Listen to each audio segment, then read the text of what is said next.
20वें अध्याय में प्रथम 3 श्लोक 1 से 3 तक जीव का तुलना बताया गया था रथ के साथ, यानी कि जो शरीर है वो रथ के जैसा है, उसमें जो व्यक्ति बैठा है वो आत्मा के जैसे, इस तरह की तुलनात्मक हमने अध्ययन किया था। ठीक है, और जहाँ पे कि पुरंजन के रथ का वर्णन आया था। ठीक है, पुरंजन का रथ।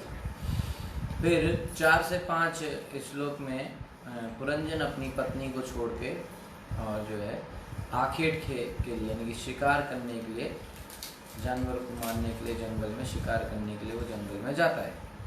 तो हमने देखा था उसके पहले कि पुरंजन जो है वो अपनी पत्नी को पूरी तरह से फॉलो करता था।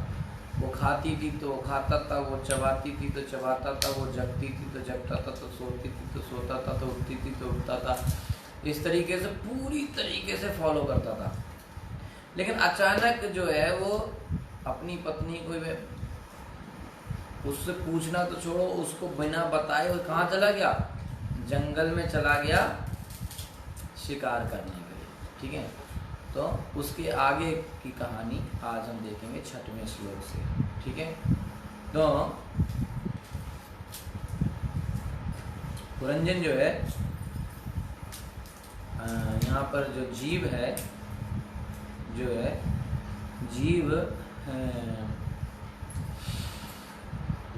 अज्ञान में आके, तमोगुण में या अज्ञान के अंधकार में आके जो है जो काम करता है उसके बारे में यहाँ पे चर्चा होगी। ठीक है, तो जो शिकार करना था वो प्रभुपाद जी लिखते हैं कि जब एक व्यक्ति अपनी एक पत्नी से जब वो संतुष्ट नहीं होता तो फिर वो और स्त्रियों को ढूंढने के लिए चाहता है। उस तरीके से यहाँ पे जो शिकार खेलने जो जा रहा है उसकी तुलना हो रही है कि वो और स्त्रियों को ढूंढने के लिए पुरंजन गया है ना, मतलब जीवात्मा ऐसे जाता है। प्रभुपाद जी इस बात की तुलना कर रहे हैं। तो पत्नी को छोड़ना और धार्मिक चीज़ों को छोड़ने से उसकी तुलना है। क्यों? धार्मिक चीज़ों को इंद्रिय भोग के लिए छोड़ देना है ना, माने अब धार्मिक चीज़ें करेंगे तो इंद्रिय भोग छोड़ना पड़ेगा, है ना, क्योंकि धर्म की काम में इंद्रिय भोग की जगह नहीं है। तो दोनों चीज़ साथ साथ नहीं चल सकती। तो दोनों को छोड़ना, यानी कि धार्मिक चीज़ों को इंद्रिय भोग के लिए छोड़ना, यानी कि जो पत्नी है उसकी तुलना कैसे, जैसे एक व्यक्ति अपनी पत्नी को छोड़ के और स्त्रियों के लिए भागे, उस तरीके से धर्म को छोड़ना इंद्रिय भोग के लिए। ठीक है, और जो मोह और घृणा, ये जो 2 चीज़ें हैं वो यहाँ पर जो है उनका धनुष और बाण को रिप्रेजेंट कर रहे हैं। ठीक है, तो जो आसुरी प्रवृत्तियाँ होती हैं उनसे आवेशित होके या उनसे आकर्षित होके व्यक्ति इस तरह से करता है। ठीक है, उनका हृदय बहुत ही कठोर और दयाहीन हो गया और वो बिना किसी रोक टोक के, बिना किसी उसके, वो जानवरों को मार रहा था अपने तीरों से। ओके, 6वां श्लोक।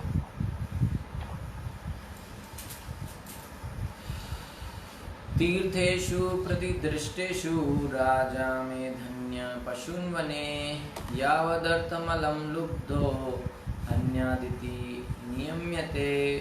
तीर्थेषु पवित्र स्थानों में, प्रतिदृष्टेषु वेदों के आदेशानुसार, राजा में ध्यान वध के योग, पशुओं को वने वन में, यावत जब तक अर्थम आवश्यकता अनुसार, अलम इससे अधिक नहीं, लुब्ध लालची बनकर, हन्या वध करे, इति इस प्रकार, नियम्यते नियमित करता है। अनुवाद एवं तात्पर्य श्री प्रभुपाद जी के द्वारा। श्री प्रभुपाद की यदि राजा मांस खाने का अत्यधिक इच्छुक है, वहाँ पे ध्यान से समझने वाली बात है, नहीं तो मिस हो सकता है। ठीक है, यदि राजा मांस खाने का अत्यधिक इच्छुक हो तो वह यज्ञ के लिए शास्त्रों में दिए गए आदेशों के अनुसार बन जाकर कुछ केवल बद्ध पशुओं का वध करे। किसी को बेकार में ही या बिना रोक टोक पशुओं के वध की अनुमति नहीं है। वेद उन मूर्ख पुरुषों के द्वारा अंधाधुंध पशुवध को नियमित करते हैं। ओके, जो तमोगुण तथा अविद्या द्वारा प्रभावित रहते हैं। ठीक है, तो यहाँ पे बताया जा रहा है कि कल भी हमने देखा था कि वैष्णव सिद्धांत में किसी भी तरीके से पशुवध को जो है अनुमति नहीं दी गई है, किसी भी तरीके से, है ना। और इस तरीके से वेद उन मूर्ख पुरुषों के द्वारा अंधाधुंध पशुवध को नियमित करते हैं, जो तमोगुण द्वारा अविद्या द्वारा तमोगुण तथा अविद्या द्वारा प्रभावित रहते हैं। तो प्रभुपाद जी तात्पर्य में लिख रहे हैं कि यह प्रश्न किया जा सकता है कि जीव द्वारा इंद्रिय तृप्ति पर कोई प्रतिबंध लगाया जाए। क्यों? लोग कहते हैं क्यों इंद्रिय तृप्ति पर प्रतिबंध लगाएं? भाई हम चाय पीते तो क्यों हम इसको रोकें? हम नॉनवेज खाते हैं तो क्यों हम रोकें? हम जो काम कर रहे हैं हम उसको क्यों बंद करें? ये प्रश्न है कि जीव द्वारा इंद्रिय तृप्ति पर क्यों प्रतिबंध लगाए? भाई इंद्रियां हैं, उनको भोग करो। तो यदि राजा वध सीखने के लिए जंगल जाकर पशुओं का वध कर सकता है तो फिर इंद्रियधारी जीव को निर्बंध इंद्रिय तृप्ति क्यों ना करनी दी जाए? राजा को छूट दे रहे हैं तो फिर हर व्यक्ति को छूट दे जाना चाहिए, है ना। तो इस समय यह तर्क उन तथाकथित स्वामियों तथा योगियों द्वारा भी दिया जाता है जो यह खुलेआम कहते हैं कि जब हमारे पास इंद्रियां हैं तो उनकी तृप्ति क्यों ना की जाए। ऐसे बहुत सारे स्वामी आपको मिलेंगे आज के समय में, साधु स्वामी, सो कॉल्ड स्वामी, साधु योगी लोग, जो ये कहते हैं कि भाई जब इंद्रियां हैं तो उनका भोग करो, है ना। ऐसे भी लोग बोलते हैं इंद्रियां हैं तो उनका भोग करो। मैंने कल आपको बताया था, है ना। कुछ एक दो फेमस हैं बहुत, और वो इस तरह की फिलॉसफी देते हैं, ठीक है। कभी कभी इनमें से कुछ मूढ़ तो शास्त्रों तक का विरोध करते हैं। ऐसे हैं जो लोग कहते हैं कि शास्त्र में, जैसे अगर किसी शास्त्र में ब्रह्मचर्य को बताया गया है कि ब्रह्मचर्य भक्ति में आगे बढ़ने के लिए और आध्यात्मिक प्रगति के लिए ब्रह्मचर्य बहुत अच्छी चीज है, फायदा करता है। लेकिन कुछ लोग कहते हैं कि नहीं, ये बिल्कुल जरूरी नहीं है, इससे आपको मानसिक बीमारी हो जाएगी, इससे तनाव हो जाएगा, ये हो जाएगा, वो हो जाएगा। इस तरह की चीज़ों को बोल के शास्त्रों का भी विरोध करने वाले लोग हैं। यहाँ तक कि वे भरी सभा में घोषित करते हैं कि शास्त्रों या अन्य ग्रंथों की कोई आवश्यकता नहीं है। ऐसे लोग हैं, कहते हैं क्या गीता की क्या जरूरत है, शास्त्रों की क्या जरूरत है। ऐसे लोग हैं, कहते हैं मेरे पास आओ, मेरे स्पर्श करते ही तुम ब्रह्मभूत हो जाओगे। कुछ लोग आते हैं, ऐसे हैं, है ना। कुछ लोगों को तो मैंने भी देखा है, वो लोग खुद अपने आप को भगवान बताते हैं, कहते हैं हमारे बस, वो अपने पैरों की फोटो खींच के उसका लॉकेट बना के सबको बंटवाया हुआ है। सब लोग उसके पैर का लॉकेट गले में पहनते हैं। एक इतनी बड़ी माता है एक, है ना। तो वो सबको जो है अपने पैरों का फोटो खींच के देती हैं और सब लोग उनको गले में लगाते हैं।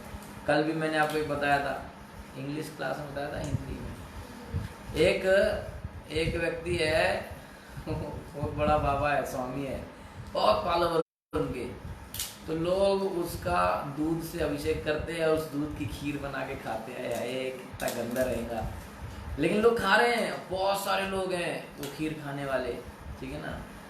तो उस आदमी को बिठा के उसको वो नहलाते हैं दूध से, और उस दूध को कलेक्ट करके, और इतना जो है, ऐसे से अजीब अजीब लोग हैं संसार में, ठीक है। ये सब अपने आप को सब महान बताते हैं, शास्त्रों का विरोध करते हैं। क्योंकि अगर ये कभी नहीं कहेंगे कि आप शास्त्र पढ़ो, क्योंकि अगर शास्त्र पढ़ लोगे आपको पता चल जाएगा कि आदमी फर्जी है ना। तो इसलिए प्रभुपाद जी कहते हैं कि आप शास्त्र पढ़िए, आप शास्त्र पढ़िए और आप पता कीजिए खुद कि कौन व्यक्ति कैसा है, ठीक है। शास्त्र पढ़ के आपको पता चलेगा कि असली गुरु कौन है कि नहीं तो बहुत मुश्किल हो जाएगी। चूंकि आश्री लोग, प्रभुपाद जी आगे लिख रहे हैं कि चूंकि आश्री लोग चाहते हैं कि वे ठगे जाएं, अतः उन्हें ठगने वालों की कमी नहीं। तो ये बहुत ही बढ़िया प्रभुपाद जी कहते हैं ये बात अक्सर, कि अगर हम कि हम धोखा खाना चाहते तो हमको धोखा देने वाला मिलेगा। जो व्यक्ति अलर्ट नहीं है, हमने अपने घर में ताला नहीं लगाया तो चोरी करके ले गया कोई, जिसमें चोर की तो गलती है वही चोरी की, लेकिन हमारी भी तो उतनी गलती है कि हमने ताला खोल के रखा था। तो हमको भी अलर्ट रहना चाहिए कि कोई आदमी हमको बेवकूफ़ ना बना जाए, ठग के ना चला जाए, समझे। और कलयुग में इस समय तो संपूर्ण मानव समाज में ऐसे ठगों एवं ठगे जाने वाले लोगों की ही भरमार है, चीटर्स और चीटेड। प्रभुपाद बोलते थे कि this society is full of cheaters and cheated, है ना, जो धोखा देते हैं और जो धोखा खाते हैं, सब वही है, ठीक है। इसलिए और होता भी वही है, हमको लगता है कि हम इसको बेवकूफ़ बना रहे हैं और वो उसको लगता है वो हमको बेवकूफ़ बना रहा है ना। तो ज़्यादातर केस में ऐसा ही होता है। एक व्यक्ति सोचता है कि हम ऐसा ऐसा कर लेंगे, वो अपनी बुद्धि सोचता है बिल्कुल स्मार्ट है और हम ऐसा ऐसा करेंगे, इनको तो पता ही नहीं चलेगा, हैं, और बस अपना काम बन जाएगा। और वो भी अपनी तरफ से ऐसी सोच के आया है ना। आपने देखा होगा एक अक्सर सोशल मीडिया पे एक फोटो चलती रहती है, दो लोग हाथ मिलाते हैं और पीछे दोनों चाकू लिए खड़े रहते हैं। वो सोचता है मौका मिलेगा मैं मार दूंगा, अगला तो बेवकूफ़ है, और उधर वाला सोचता है कि ये बेवकूफ़ है मैं मार दूंगा, ठीक है ना। तो इस तरीके से अब एक बार क्या हुआ कि एक लड़का लड़की का शादी हुआ, ठीक है। तो उनकी शादी के बाद लड़का ने बताया कि भैया शादी से पहले तो मेरा 2-3 जगह और अफेयर था, है ना। तो जब उसने बताया लड़की को, उस लड़के से शायद चलो मैं बता दूं भाई अच्छा रहेगा, समझ आ रहा है। तो उसने बताया कि शादी तो हो गई है लेकिन जो है मेरा पहले 2-3 जगह अफेयर था। तो लड़की कहती है तभी मैं सोच रही थी कुंडली कैसे मिली, है ना। तो जब कुंडली मिली है तो इसने सोचा था कि मैं इनको बेवकूफ़ बना दूंगा, शादी से पहले कुछ बताया नहीं, और लड़की वाला इनको लग रहा था लड़की बिल्कुल सही है और लड़की वालों को लग रहा था लड़का बिल्कुल सही है, तो उन्होंने शादी कर ली। बाद में पता चला कि कुंडली मिली है तो कुछ तो बात होगी। तो सोसाइटी में सब ऐसे ही भरे पड़े हैं, हम सोच रहे हैं कि हम इसको बेवकूफ़ बना देंगे और वो सोच रहा है हमें बेवकूफ़ बना देगा, ठीक है। इसलिए जो है कलयुग में यही सब चल रहा है, ठीक है। ओके, इसलिए वैदिक शास्त्रों ने इंद्रिय तृप्ति के लिए समुचित आदेश दिए हैं। इस युग में प्रत्येक व्यक्ति मांस तथा मछली खाना, शराब पीना तथा विषय भोग में लिप्त रहना चाहता है, ठीक है। सब लोग ये चाहते हैं। इस युग में हर व्यक्ति चाहता है कि भैया आराम से मजे करो और मांस मछली खाओ, KFC में जाओ, दारू पियो और जो है अवैध संबंध रखो। लेकिन वैदिक आदेशानुसार जो है प्रभुपाद जी लिख रहे हैं कि किंतु वैदिक आदेशानुसार संभोग की अनुमति केवल विवाहित जीवन में है। मांस भक्षण केवल उन पशुओं को विहित है जो मारकर देवी काली पर चढ़ाए गए हों। तो अगर किसी को जो है इंद्रिय भोग चाहिए, संभोग चाहिए, तो सिर्फ सारी जो शादी के बाद वैवाहिक जीवन में ही ये संभव है, ठीक है। और अगर किसी को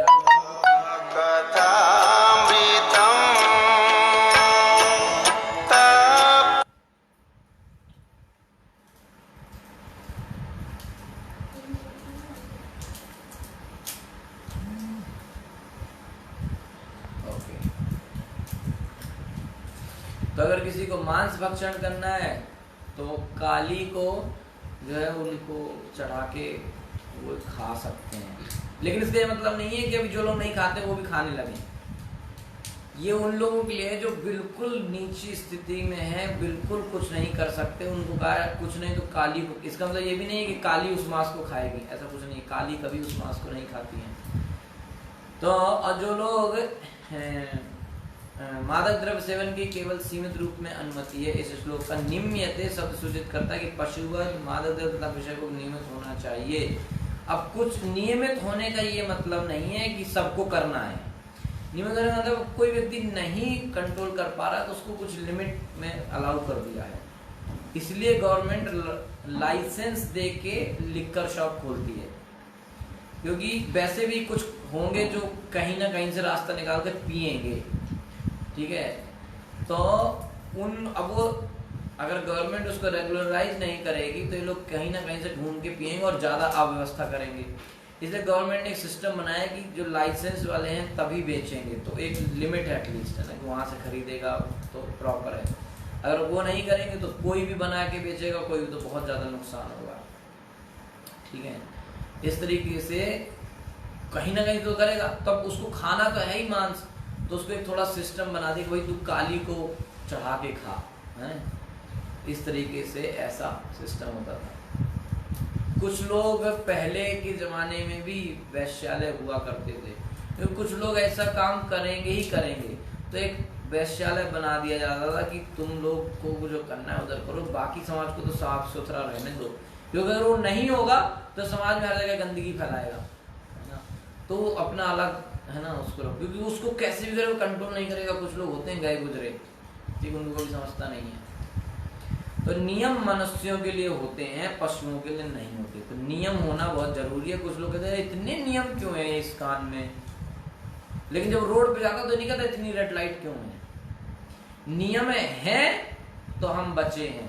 आप इमेजिन करो, कल्पना करो कि रोड पे एक भी ट्रैफिक नियम नहीं है, जिसको जिधर चलाना है चला रहा है, बाएं जाना है कि दाएं जाना है, कि रुकना है कि नहीं रुकना है, कोई लाइन नहीं है, कोई बत्ती नहीं है, कोई भी लाइट नहीं है, कोई सिस्टम नहीं है।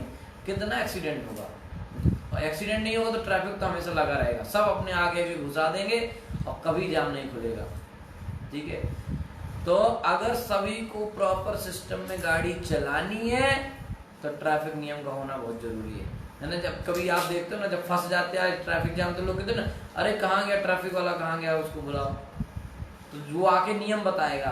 तो नियम के हिसाब से जब चलेंगे तब जो है काम सही रहेगा।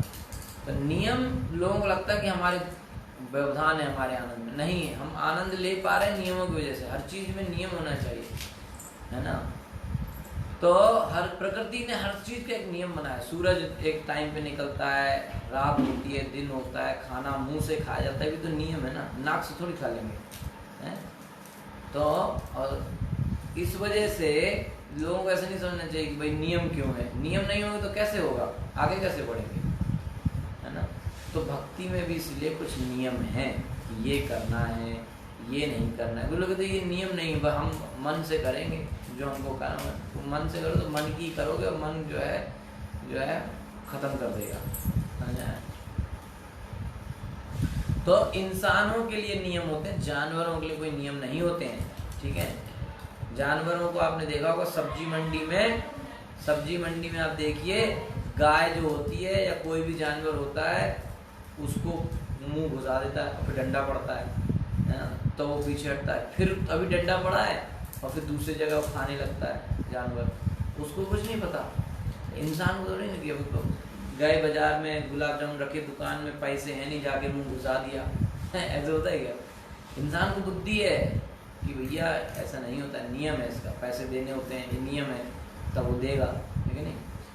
तो सड़क परिवहन के नियम का दाहिने या बाएं चलो मनुष्य के लिए बने हैं, ना कि पशुओं के लिए।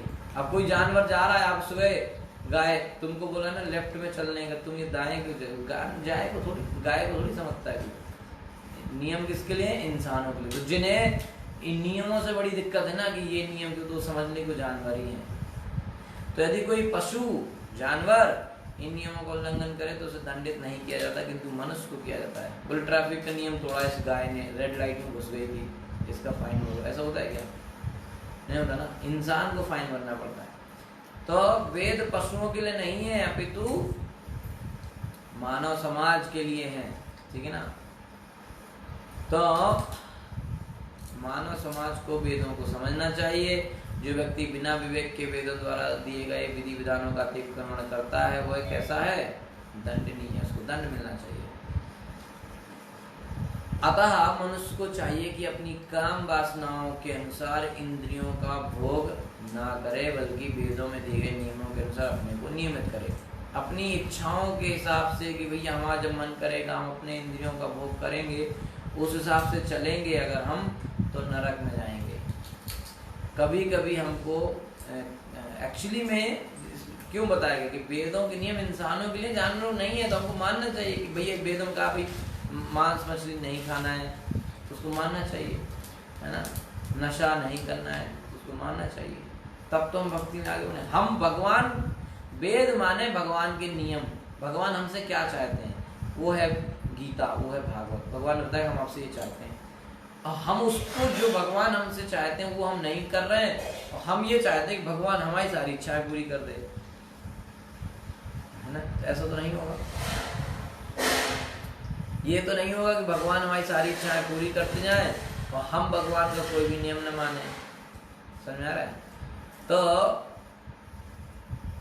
भगवत गीता में भगवान कह रहे हैं कि मेरी शरण लो, सर्वधर्मान् परित्यज्य मामेकं शरणं। जब भगवान की शरण लेने को तो भगवान की बात माननी पड़ेगी ना। तो भगवान की बात क्या, हम लोग कहते हैं सब हम कर देंगे भगवान के लिए। भगवान कहते हैं कि 4 नियम पहले मानो, है ना।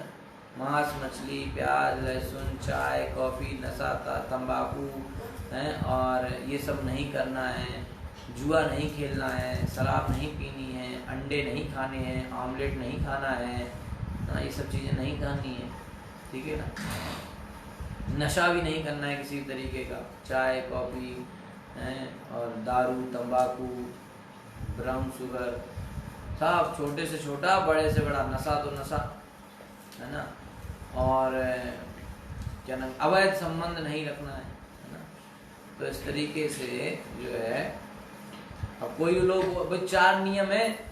अब एक आदमी बोला कि हम ये तो दारू पीते पर हम चाय पीते हैं, तो हमारी गलती नहीं है ना। तो दूसरा बोला ये तो अवैध संबंध रखते हैं, हमने तो खाली किस किया था, तो थप्पड़ तो तब भी पड़ेंगे ना, है तो जो है। इसलिए गलत तो गलत, चाहे छोटा पाप हो चाहे पाप तो पाप ना, नरक में तो जाना पड़ेगा ना। इसलिए हमको समझना चाहिए कि वेदों के नियम इंसान के लिए हैं, हमको उनको मानना चाहिए, है ना। अगर अब भगवान के बनाए नियमों को हम नहीं मानेंगे तो हमको भक्ति में बहुत मुश्किल पड़ेगी, श्लोक माला करने में भी दिक्कत आएगी। यदि राजा को जंगल में आखेट करने की अनुमति दी है तो वह उसकी इंद्रिय तृप्ति के लिए नहीं है। हम वध करने की कला के साथ खिलवाड़ नहीं कर सकते। यदि राजा चोर और चक्कों से डरता है किंतु दीन पशुओं को मारकर बड़े ही आनंद से घर पर उनका मांस खाता है तो उसे राजा बना रहने का कोई औचित्य नहीं है, उससे उसका पद ले लिया जाना चाहिए। क्योंकि इस युग में राजाओं में आसुरी वृत्तियां होती हैं, इसलिए प्रत्येक देश में प्रकृति के नियमों राजतंत्र का सफाया हो रहा है। क्योंकि राजा लोग सब गड़बड़ करने लगे, इसलिए आप देखिए एक एक करके धीरे धीरे जो है अनेक देशों में, अब तो लगभग सारे देशों में प्रजातंत्र आ गया है, राजतंत्र पूरी तरीके से खत्म हो गया है। तो इस युग में लोग इतने गिर चुके हैं कि एक ओर वे बहुविवाह पर प्रतिबंध लगा रहे हैं और दूसरी ओर नाना प्रकार से स्त्रियों की खोज में रहते हैं। तो आप यहाँ पे समझने वाली बात यह है कि बहुविवाह प्रथा में लोग कहते हैं बंद हो गई, इसको रोक लगा दिया है ना। पर पहले क्या होता था कि एक राजा के कई रानियां होती थी, तो उसमें ऐसा नहीं था कि कोई गलत था, उसमें वो लोग बाकायदा मैरिज होके वो पूरी जिम्मेदारी उठाता था। अभी लोग क्या करते हैं, प्रभुपाद इसलिए लिख रहे हैं कि ये गलत है क्योंकि अभी वो बहुविवाह प्रथा पर प्रतिबंध लगा रहे हैं और वैसे हर हमेशा कई स्त्रियों की खोज में रहते हैं, ठीक है। तो अनेक व्यापार प्रतिष्ठान विज्ञापित करते हैं कि अमुक क्लब या दुकान में टॉपलेस युवतियाँ उपलब्ध हैं, ऐसे करके एडवर्टाइज आता है ना।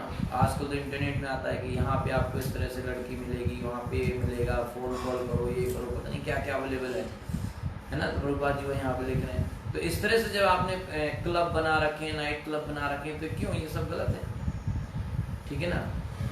तो इस प्रकार आधुनिक समाज में स्त्रियां इंद्रिय भोग का साधन बन गई हैं, किंतु वेदों का वचन है कि यदि किसी को एक से अधिक स्त्री को भोगने की रुचि है, जैसा कि ब्राह्मण क्षत्रिय वैश्य और कभी कभी शूद्र वर्णों में होता है, तो वह एक से अधिक विवाह कर सकता है, ठीक है। विवाह का अर्थ है स्त्री का पूरा पूरा उत्तरदायित्व अपने ऊपर लेना, ठीक है। विवाह का ये मतलब नहीं है कि वो तो स्त्री को अपने इंद्रिय भोग के लिए घर में ले आओ और उसको काम कराओ और उससे सारा इंद्रिय भोग करो, और जब उसकी जिम्मेदारी उठाने की बात आए तो उसको कोई जिम्मेदारी उसकी ना ले, ऐसा नहीं है। स्त्री का विवाह का मतलब स्त्री का पूरा पूरा उत्तरदायित्व अपने ऊपर लेना, पूरी जिम्मेदारी लेना, बिना विषय आसक्ति के शांति पूर्वक रहना, बिना विषय आसक्ति के शांति पूर्वक रहना। किंतु इस समय विषय आसक्ति अनियंत्रित है, कोई कंट्रोल नहीं है, तो भी समाज में यह नियम बनाया जाता है कि कोई एक से अधिक विवाह नहीं कर सकता। यह आश्री समाज का अनोखापन है। प्रभुपाद जी कह रहे कि बड़ी विचित्र बात है, बहु विवाह पर रोक लगी है, एक से ज्यादा शादी नहीं कर सकते, लेकिन अवैध संबंध सब रख रहे हैं, है ना। ठीक है, तो इसलिए शास्त्र में कहा था कि अगर किसी को वैसी है तो वो एक से ज्यादा विवाह कर सकता है। और उसके राजा लोग अगर करते तो उनके पास उतनी क्षमता रहती थी कि वो सारी पत्नियों का पूर्णतया से भरण पोषण जिम्मेदारी उत्तरदायित्व उठा सकते थे। ठीक है, तो आजकल ये इसको क्या कहेंगे, हिपोक्रेसी कहेंगे, क्या कहेंगे, इधर आप इसको मना करते, उधर आप उस चीज को खूब प्रमोट करते हैं। ऐसा हर जगह हो रहा है। ठीक है, या एवं कर्म नियतम विद्वान कुर्वीत मानवा कर्मणा तेन राजेंद्र ज्ञानेन नासा लिप्यते। या जो एवं इस प्रकार कर्म कार्य नियतम नियमित विद्वान कुर्वीत करना चाहिए मानव मनुष्य कर्मणा से कारण से तेन इससे राजेंद्र है राजा ज्ञानेन ज्ञान से ना कभी नहीं सा वह लिप्यते लिप्त होता है। नारद मुनि ने राजा प्राचीन परिषद से आगे कहा कि हे राजा, जो व्यक्ति शास्त्र अनुमोदित कर्मों का आचरण करता है वह सकाम कर्मों में लिप्त नहीं होता। तो जिस प्रकार से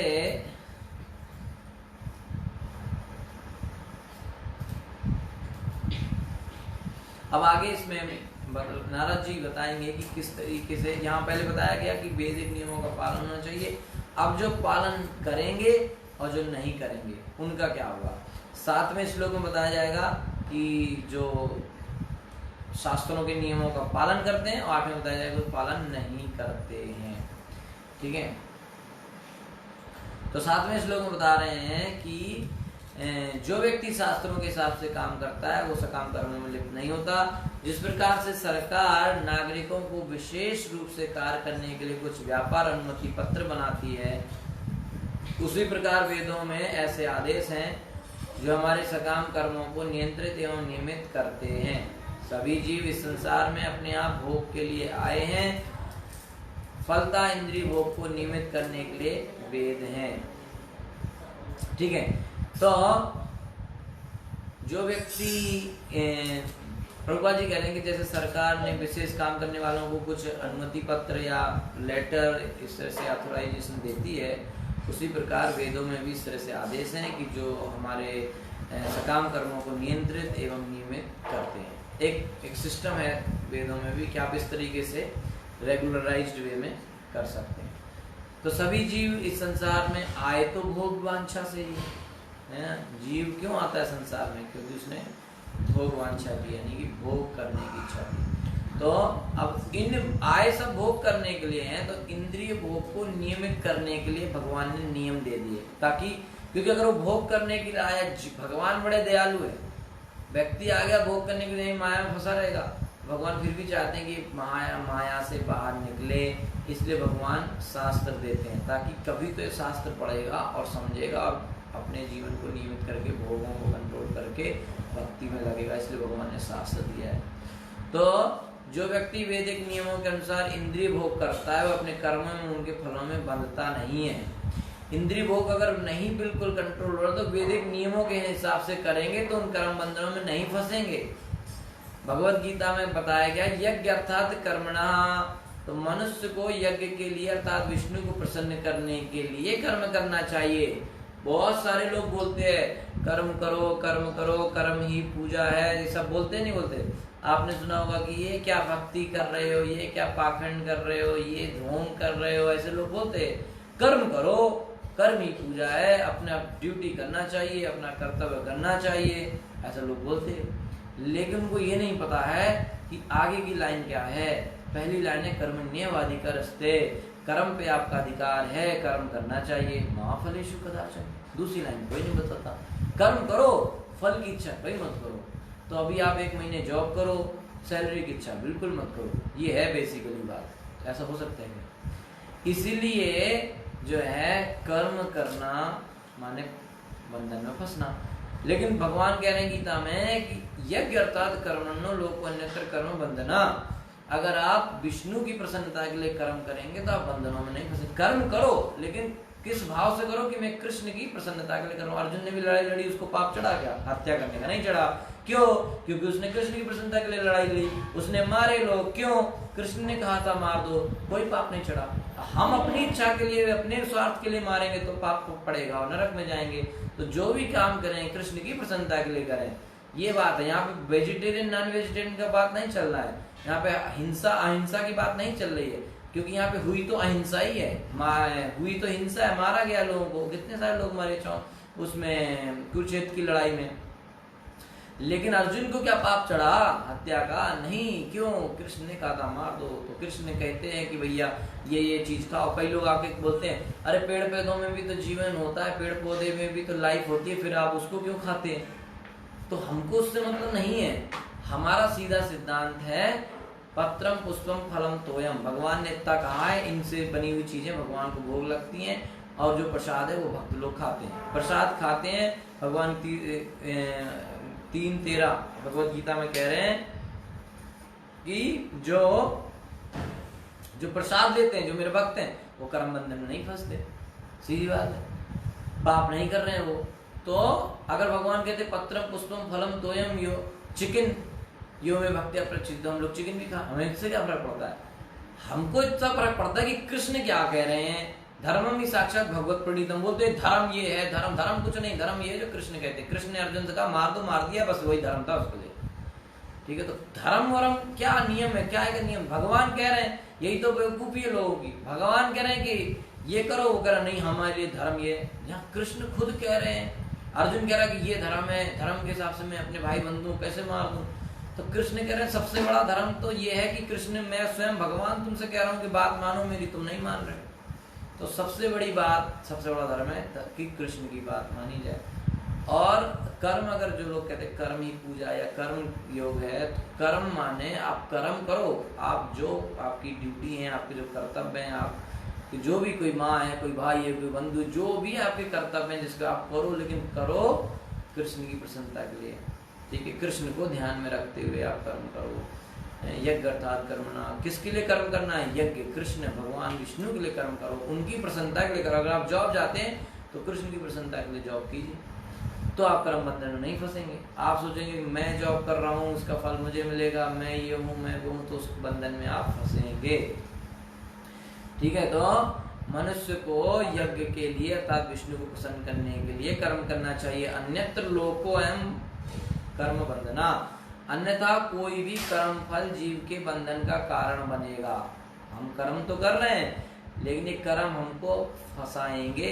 अच्छा, कई लोगों को लगता है सिर्फ पाप कर्म हमको फंसाते हैं। ये एक और अलग गलत फहमी में लोग हैं। उनको कहा ये तो पाप नहीं करना है, पुण्य तो हमके लिए अच्छा है। पुण्य करोगे तो भी फंसोगे।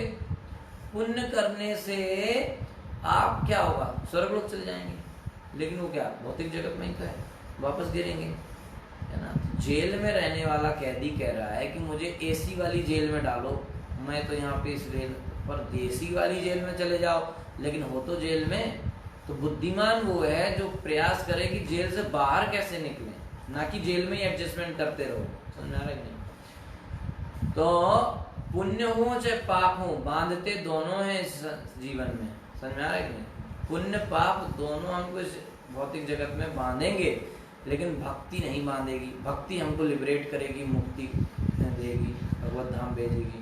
तो एक होता है कर्म, एक होता है विकर्म, एक होता है अकर्म। कर्म माने वैदिक नियमों के हिसाब से काम करना, यानी कि पुण्य करना। विकर्म माने पाप करना, जो वैदिक नियम नहीं है उनके अगेंस्ट जाना, वैदिक नियमों के अगेंस्ट, विरोध में काम करना। और अकर्म माने कृष्ण की प्रसन्नता के लिए काम करना। तो जो कृष्ण की प्रसन्नता के लिए काम करता है वही बंधनों में नहीं फंसता। मनुष्य विशेष रूप से जन्म, मृत्यु, जरा तथा रोग के बंधन से छुटकारा प्राप्त करने के निमित्त है ना। जन्म, मृत्यु, जरा, व्याधि, इन 4 चीजों से मेनली हमको निकलना है, ये हमारा उद्देश्य होना चाहिए। अतः उसे वैदिक नियमों के अनुसार आचरण करना होता है, जिससे वह अपनी इंद्रिय तृप्ति की इच्छाओं को पूरा कर ले और साथ ही धीरे धीरे भावबंधन से मुक्त हो ले। तो अगर जो इंद्रिय तृप्ति में नहीं कंट्रोल कर पाता, वैदिक नियम में रेगुलेटेड में बताया। अभी उसको मैरिज किया, शादी किया तो रेगुलेटेड वे में वो इंद्रिय भोग कर सकता है। ठीक है, इस तरीके से हर चीज एक नियम बनाया है, उस नियमों को पालन करते करते वो धीरे धीरे उन्नति करते हुए जो है, जैसे कोई व्यक्ति 100 सिगरेट पीता है एक दिन में, तो डॉक्टर उसको कहेगा भाई 80 पियो, फिर 60 पियो, 50 पियो। तो अगर उन नियमों को पालन करता रहेगा तो एक दिन सब छूट जाएंगे। ठीक है, तो उन नियमों को, अब जो 10 ही पीता था वो भी कह के अरे आपको डॉक्टर ने क्या बोला, बोले 100 पीता था, मेरे को डॉक्टर 80 पियो। अच्छा, इसका मतलब है सिगरेट पीने छोड़ना है तो 80 सिगरेट रोज पीना चाहिए। तो 10 पीता तो 80 पीने लगा, ऐसा नहीं होना चाहिए। हर व्यक्ति की जो कौन कितना गड्ढे में उस हिसाब से दवा दी जाती है, किसकी बीमारी कैसी है, कितनी सीवियर बीमारी है। तो उसको 100 था, उसको 10 बोलेगा तो वो सिगरेट तो नहीं छोड़ेगा, वो डॉक्टर छोड़ देगा, दूसरे डॉक्टर के पास चला जाएगा। तो 100 से 90 करवाओ, 10 छोड़ने तो पॉसिबल है। अभी 10 छोड़ेगा, फिर 90 से 80, 80 70 धीरे धीरे वायु बढ़ेगा। अब तुम तो 10 ही पीते हो ना, तो तुम आराम से 5 कर सकते हो, है ना। तो इस तरीके से वैदिक नियम अलग अलग होते हैं। लेकिन कुछ लोग होते हैं वेद में तो बताया ऐसा है, तुम्हारे लिए थोड़ी बताया। तो ये भी देखो ना कि नियम कौन किसके लिए बताया गया है, समझ में आ रहा है। तो उस हिसाब से नियम के अर्थ को समझना चाहिए। रूप गोस्वामी पाद लिख रहे हैं उपदेशा में अपने नियम आग्रह कि उसका 2 मतलब है, ऐसे नियम जो जरूरी है पर हमको नहीं मान रहे हैं, और जो जरूरी नहीं उनको जबरदस्ती खींच रहे हैं। तो नियम आग्रह में आते हैं दोनों, नियम आग्रह, नियम आग्रह, दोनों चीज वहां पे रूप गोस्वामी पाद मना कर रहे हैं। ठीक है, तो ऐसे नियमों के अनुसार किया गया कर्म ज्ञान कहलाता है। वस्तुतः वेद शब्द का अर्थ ही ज्ञान है। ज्ञानेन नासा लिप्यते, बताता है कि वैदिक नियमों का पालन करने से मनुष्य कर्मों तथा उनके फलों के बंधन में नहीं फंसता।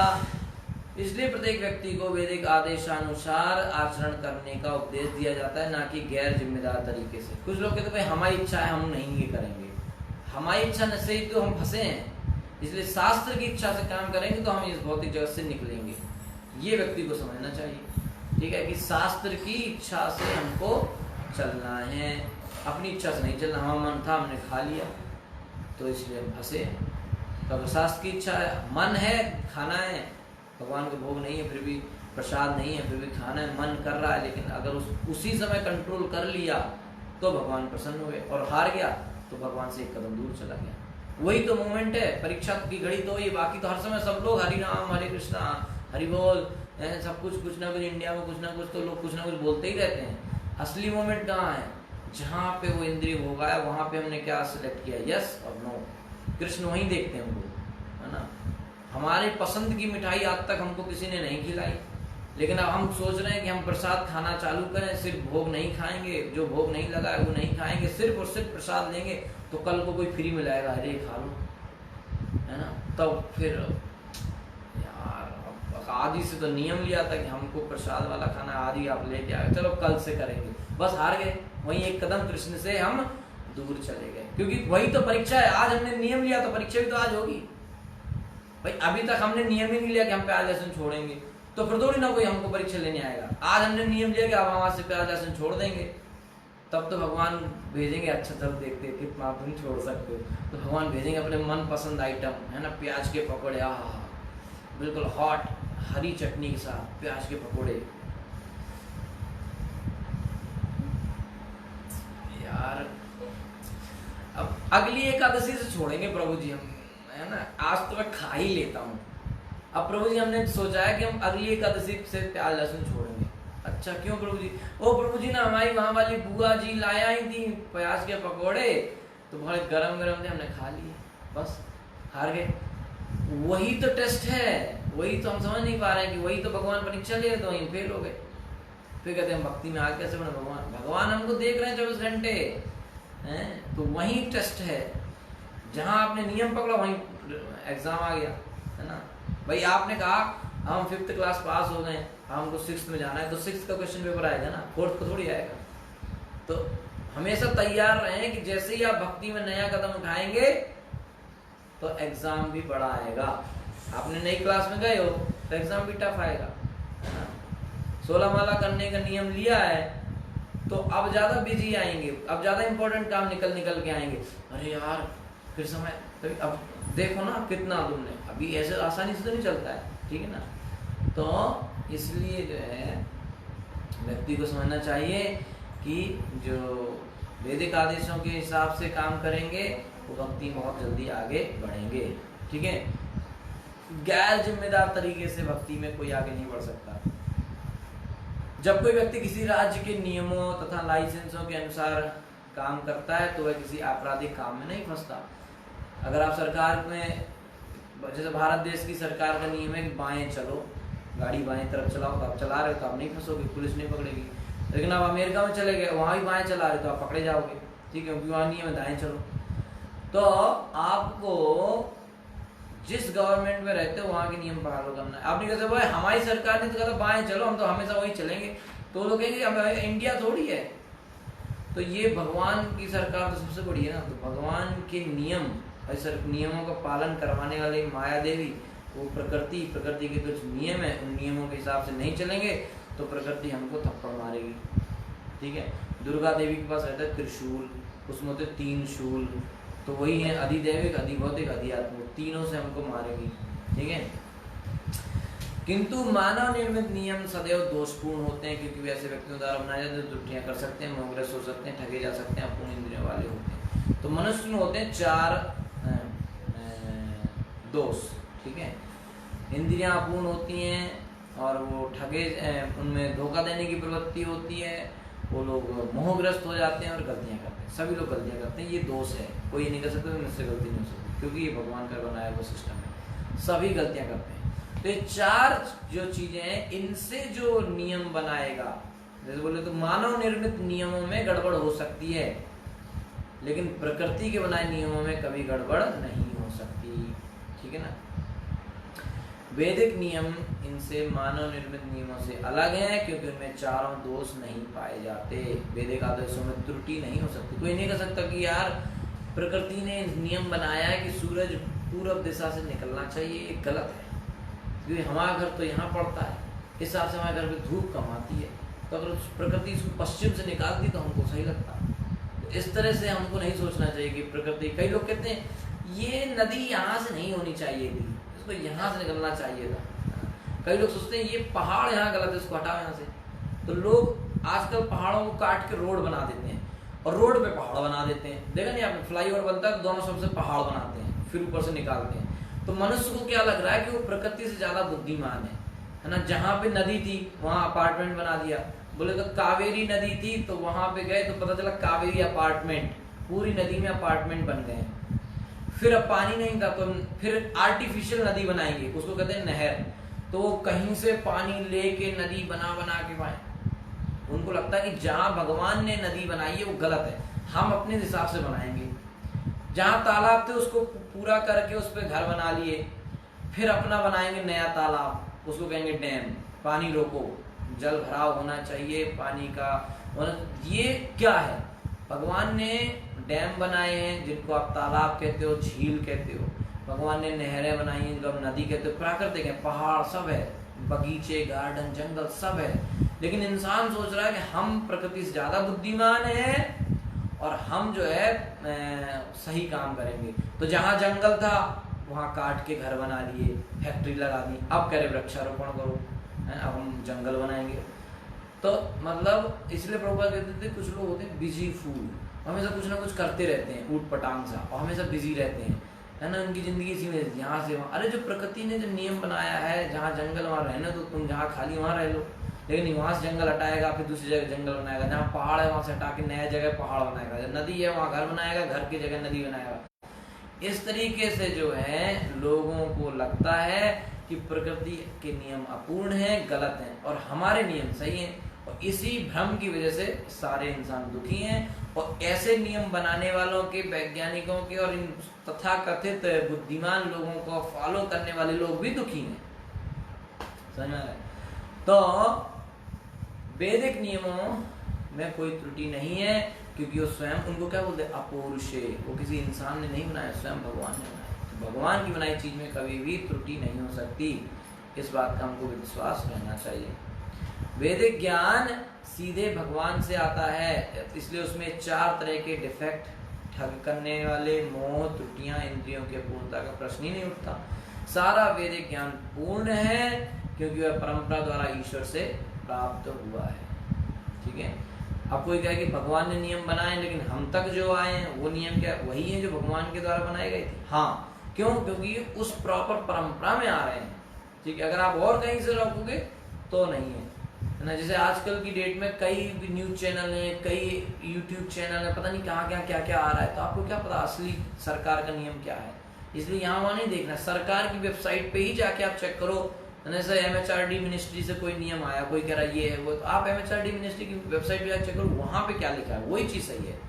इस तरह से कृष्ण ने 4 संप्रदाय बनाए हैं, उनमें नॉलेज दिया है, तो उसमें जो नियम आ रहे हैं, जो ज्ञान आ रहा है, वो ऑथराइज्ड है। सिंपल, पद्म पुराण में उनके नाम लिखे हैं आचार्यों के। ठीक है, तो इस तरीके से जब आप देखेंगे तो वही सही है। तो आप वृंदावन चले जाओ, मथुरा, वृंदावन, अयोध्या, बद्रीनाथ भी साउथ इंडिया में, कहीं कितने आश्रम है, कितने साधु हैं, कितने बाबा जी हैं, तो किसकी सुने? सब अपनी अपनी बता रहे हैं। तो हमको ज्ञान होना चाहिए कि हम पढ़ सकें कि भैया पद्म पुराण में 4 संप्रदाय के नाम लिखे हैं, तो उन्हीं को फॉलो करना, उनमें से किसी को फॉलो कर लो, कोई बात नहीं। ठीक है, तो इस तरीके से जो करेगा वही समझ पाएगा गेम को। अदरवाइज है तो आसान खेल भक्ति का, लेकिन ट्रिक थोड़ी सी है ना, उसमें जो चूक गया तो बस मुश्किल है। ठीक है ना। श्रीमद् भगवत गीता, श्रीमद् भागवतम प्रथम श्लोक में कहा गया है, तेने ब्रह्म हृदय या आदि कवये, इस ब्रह्मांड के आदि प्राणी जो आदि कवि हैं ब्रह्मा, ब्रह्मांड से पहला व्यक्ति कौन है? ब्रह्मा। उन ब्रह्मा को भी ज्ञान किसने दिया? श्री कृष्ण। तेने ब्रह्म हृदय आदि कवये, उस आदि कवि उस ब्रह्मा को उसके हृदय में ज्ञान प्रकाशित करने वाले, उसके अंतःकरण में ज्ञान प्रकाशित करने वाले श्री कृष्ण। श्री कृष्ण ने इन आदेशों को प्राप्त करके, जब भगवान श्री कृष्ण ने ब्रह्मा जी को ये सब आदेश दिए, तो ब्रह्मा जी ने वही आदेश, वही ज्ञान उनके पुत्र नारद जी को दिया, नारद जी ने से व्यास को दिया। इस प्रकार वैदिक ज्ञान उस परंपरा में नीचे आ रहा है, तो ये परिपूर्ण है। यदि हम वैदिक ज्ञान के अनुसार आचरण करते हैं तो पाप कर्मों में फंसने का प्रश्न ही नहीं उठता। जो वेदों में जो लिखा है, शास्त्र में लिखा है, वो हमेशा सत्य रहने वाला है। आज से लाखों साल पहले सत्य था और लाखों साल आगे एटर्नल सनातन रूप में वो सत्य रहेगा। पहले लोग बोलते थे, वैज्ञानिक लोग, धरती चपटी है, फिर बोले गोल है, फिर बोले पता नहीं अंडे जैसी है, संतरे जैसी है, पता नहीं क्या क्या बोलते लोग। लेकिन शास्त्रों में तो हमेशा से बोला गया है भूगोल। इस अध्ययन को, जिसको जियोग्राफी बोलते हैं, उस अध्ययन का नाम ही शास्त्र में दिया गया है भूगोल, जिसका मतलब भू है गोल, सीधी सीधी बात। हमको हमेशा से पता है कि भूगोल है, भू माने धरती, गोल माने गोल। हमको हमेशा से पता है कि धरती गोल है, लेकिन उनको नहीं पता। उनको पहले लग रहा था चपटी है, फिर हमको पता नहीं कैसी हो गई है, फिर उनको अभी लग रहा है पता नहीं क्या क्या चीजें हैं, चंद्रमा पे जाएंगे, इसमें जाएंगे, मंगल पे जाएंगे। ठीक है, तो इस तरीके से व्यक्ति को समझना चाहिए, क्योंकि आजकल लोगों को शास्त्र से ज्यादा दूसरी चीजों पर विश्वास है। शास्त्र में बताया तो जल्दी विश्वास नहीं होगा, उसको वेरीफाई करवाएंगे। लेकिन अगर कोई वैज्ञानिक बता दे, कोई रिसर्च में आ जाए, तो तुरंत रिसर्च। रिसर्च का मतलब क्या होता है? रिसर्च। जो चीज ऑलरेडी ढूंढी जा चुकी है उसको फिर से सर्च कर रहे हैं लोग। वेदों में ऑलरेडी इसको बताया गया है, ये उसको रिसर्च कर रहे हैं, रिसर्च। ऑलरेडी जो चीज हो चुकी है उसको आप दोबारा से ढूंढ रहे हो। ठीक है, हमको भारत के लोगों को जन्म से पता है ना, कि भैया हल्दी लगाने से चोट ठीक हो जाती है, एंटीबायोटिक होती है, एंटीसेप्टिक होती है हल्दी। लेकिन अब अमेरिका में रिसर्च हुई, फिर उस रिसर्च में, उस यूनिवर्सिटी में सिद्ध हुआ कि हाँ भाई हल्दी एंटीबायोटिक, तो उसका कॉपीराइट है उस पर, है ना। हम पहले बबूल करते थे, दातुन करते थे, फिर नमक घिसते थे। पुराने लोग दांतों में कोयला घिसते थे। तो फिर कोलगेट कंपनी वाले आए, बोले कि तुम अगर नमक घिसोगे और कोयला घिसोगे तो मसूड़े में घाव हो जाएंगे, दांत कट जाएंगे, पता नहीं क्या क्या हो जाएगा। तो लोग डर गए, बोले करें क्या? बोले कोलगेट करो। तो कोलगेट करने लगे, और ये मीठा मीठा आता था, सब लोग करने लगे। अब मीठा जानबूझ के बनाया, क्योंकि बच्चे रोते थे, कहना हमको तो कोलगेट ही करना है। तो बच्चों को जैसे कोलगेट आता था तो थोड़ा पापा भी टेस्ट कर लेते थे, पापा को भी अच्छा लगता था, इतना मीठा था वो। सब लोग कोलगेट करने लगे। अब 20 साल बाद वही कोलगेट वाली लड़की आके कहती है, आपके टूथपेस्ट में नमक है क्या? अरे बाबा पहले था, तुमने फिकवाया, अब तुम ही लेके आ रहे हो। अब चारकोल वाला लेके आ गए, पहले हम कोयला ही तो घिस रहे थे। तो मतलब जो शास्त्र में पहले बताया जा चुका है उसको अब आप लेके आ रहे हो, है ना। अब पहले लोग, पुराने जमाने के लोग हल्दी लगाते थे, तो ने कहा इसको हटाओ, फिर वो हल्दी वाली क्रीम लेके आए। हम पहले हल्दी तो लगा रहे थे अपने मुंह पे, लेकिन नहीं, बोले हटाओ ये क्या है, मसाले क्यों को लगा रहे हो मुंह पे, हैं? तो अब वो हल्दी लेके आए हैं क्रीम में, फिर वो नींबू डाल के लाए, फिर वो खीरा डाल के लाए, फिर वो सलाद बना के लेके आ गए, है ना, वो सब लगा लो क्रीम। तो इस तरीके से अब आप देखो पता नहीं क्या क्या है ना। पीने वाली ड्रिंक में लिखा रहता है कि कोई फ्रूट नहीं है। आप कोई भी पीने वाली ड्रिंक लेके आओ कुछ एक ब्रांड को छोड़ के, तो उसमें खाली फ्लेवर होता है, फोटो बनी रहेगी बड़ी कि इसमें ये है, गुआवा है, ये है, पाइनएप्पल है, पता नहीं क्या क्या है, नीचे लिखा रहेगा सिर्फ फ्लेवर्स हैं, कोई फ्रूट कंटेंट नहीं है इसमें, ठीक है। और ब्यूटी प्रोडक्ट में डाल रहे हैं, है ना, पीने वाले में मिल नहीं रहा है, उसमें कहां से डालोगे भाई। पीने वाली ड्रिंक में बोले ये नींबू है, तो उसमें आप नीचे पढ़ोगे तो उसमें लिखा रहेगा इसमें कोई फ्रूट नहीं है, इसमें सिर्फ फ्लेवर डाला गया है, ठीक है। लेकिन बालों के शैम्पू में उसने डाला है ना, पता नहीं क्या क्या डाला है ना। इतना बेवकूफी चल रही है। सब लोग पहले घरों में घृत कुमारी का तेल लगाते थे, तो पहले उसको हटाया, फिर अंग्रेजी में बोल के आए। हमारे एक दोस्त है, उनकी मम्मी को तो आज तक नहीं पता चला कि घृत कुमारी को एलोवेरा कहते हैं, ठीक है। उनको जब हम लोगों ने बताया कि वही है, वो हमेशा कहती थी एलोवेरा वाला साबुन लेके आओ, एलोवेरा वाला ये लेके आओ, एलोवेरा वाला। तो उसको हमने एक दिन बताया, तो आप आंटी एलोवेरा जानती हो क्या है? वो नहीं नहीं, वो पतंजलि ने बोला है ना, वो बाबा रामदेव ने बोला है, वो इसने बोला है, उसने बोला है। हम कह रहे वही घृत कुमारी है, पड़ी रहती थी, कोई नहीं उसको यूज करता। अच्छा वही है क्या?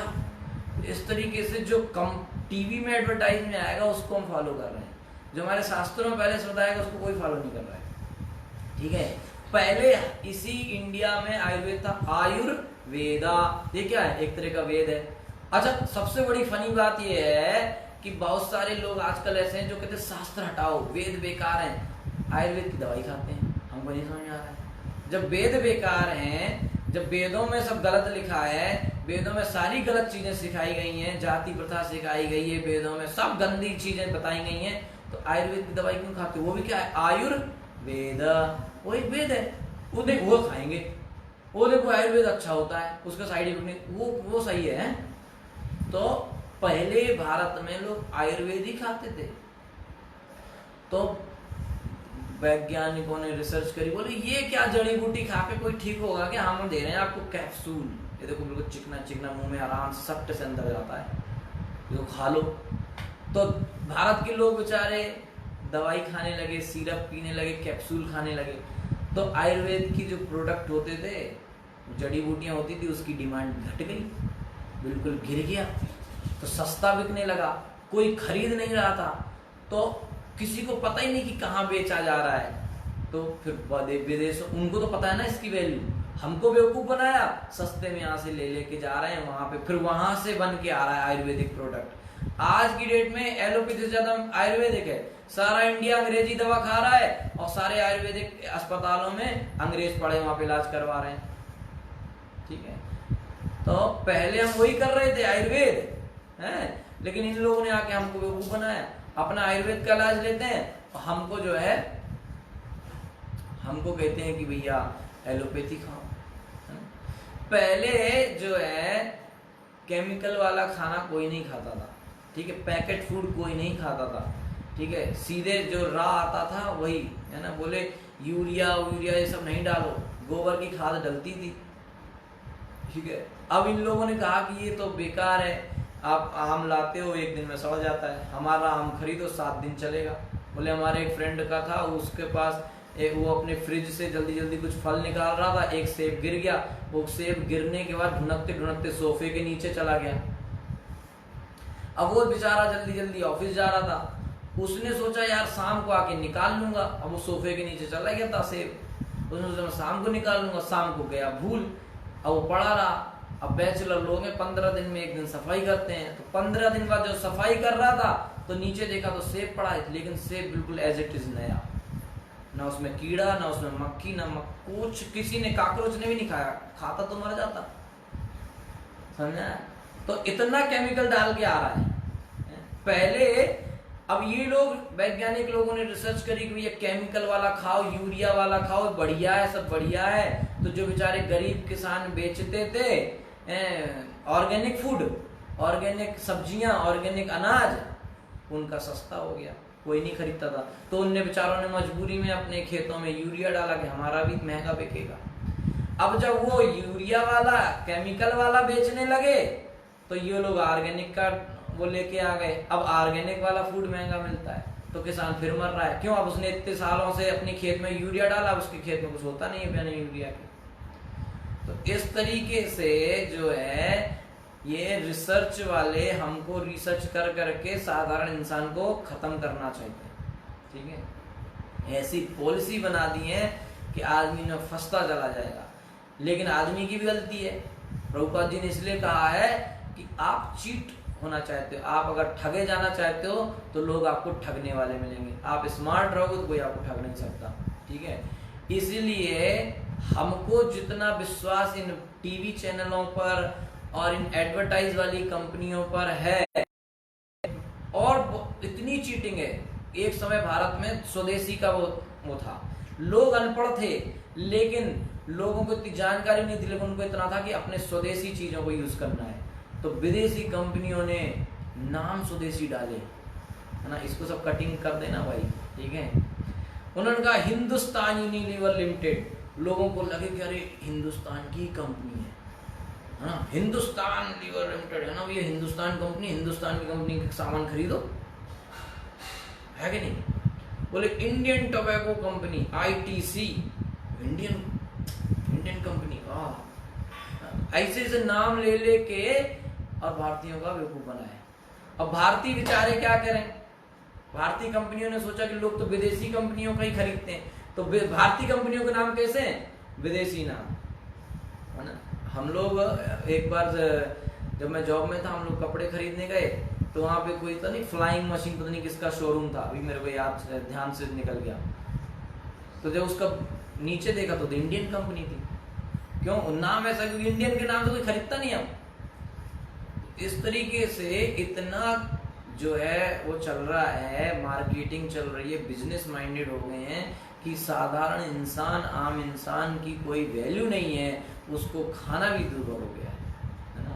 तो अगर हम इन सब को छोड़ दें और सिर्फ शास्त्र में क्या बताया है, वेदों में गीता और भागवत, पूरा शास्त्र नहीं पढ़ सकते तो एटलीस्ट गीता और भागवत 2 ग्रंथ के हिसाब से अपना जीवन ढाल लें, तो बिना दिमाग खराब किए, बिना फालतू की मेहनत किए हुए सिंपल आसानी से हम अपना जीवन जी सकते हैं, हैप्पी हेल्दी लाइफ जी सकते हैं, प्रसन्नता पूर्वक रह सकते हैं। ठीक है, श्री कृष्ण से जो ये ज्ञान आ रहा है वो प्रॉपर परंपरा में है। इसलिए प्रभुपाद जी कह रहे हैं कि यदि हम वैदिक ज्ञान के अनुसार आचरण करते हैं तो हम पाप कर्मों से जो है बच जाएंगे। हर चीज का प्रकृति में सिस्टम है। अगर गंदे कीड़े हैं जो हमारी फसल को खाते हैं, तो प्रकृति ने अच्छे कीड़े भी बनाए हैं जो उन गंदे कीड़ों को खाते हैं। ठीक है, ये हमको पता नहीं है। हर चीज का सिस्टम प्रकृति में बनाया हुआ है ऑलरेडी। अगर हमारे अंदर से CO2 निकलती है जो कि वातावरण को गंदा करती है, चाहिए थी, है ना। ऐसा नहीं हो सकता। साइंस इन चीजों में, साइंस कभी भी नेचर से आगे नहीं जा सकता। साइंस गलत